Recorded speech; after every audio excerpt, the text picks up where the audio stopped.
Any $100 billion dominant digital network that's happened has not been unseated. Facebook, Apple, Amazon, Twitter, Google, YouTube. Right? Like, it's not like we wake up one day and all of a sudden 50% of our purchasing power is gone. A lot of other places around the world have those issues.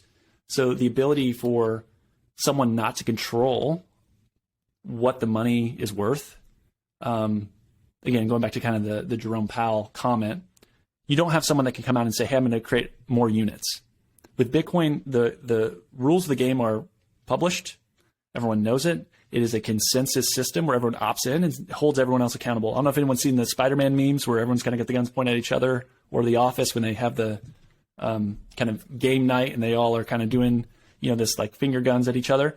That's what Bitcoin is. It is verify and then trust. And that's the beauty of it, is that everyone's holding everyone else accountable. So everyone knows the rules of the game. And if you try to change the rules, you're out. Like, you're going to not see and be able to hold that value. So I think there is a scarcity element to it that makes sense. Network effects is really important. I think just deriving value, any $100 billion dominant digital network that's happened has not been unseated. Facebook, Apple, Amazon, Twitter, Google, YouTube.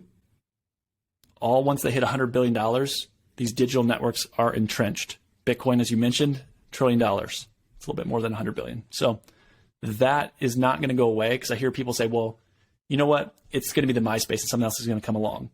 The challenge with that is, and you may... Wait, real quick. How big did MySpace get, or was there just no valuation? What was it purchased for? I don't know. I'd have to look it up real quick. It's obviously less than 100 billion, because it's not, because that's the stat. Yeah. So in your opinion, 100 billion is kind of like a number that's so big it can't fail at that stage. Yeah. Is that kind of what? Well, yeah, because you have network effects. Like when people start saying like, oh, I'm going to Google it. I need a Kleenex. Like, there's just certain things that are in our vernacular that we start using, and you see that entrenchment, and that's really what I think is super important. And going back to the idea that you said, like, hey, there's other competitors. I don't really think there are other competitors to what Bitcoin is today and what it will be in the future, because if you're comparing things on monetary properties, there's nothing else that competes with Bitcoin in the crypto ecosystem.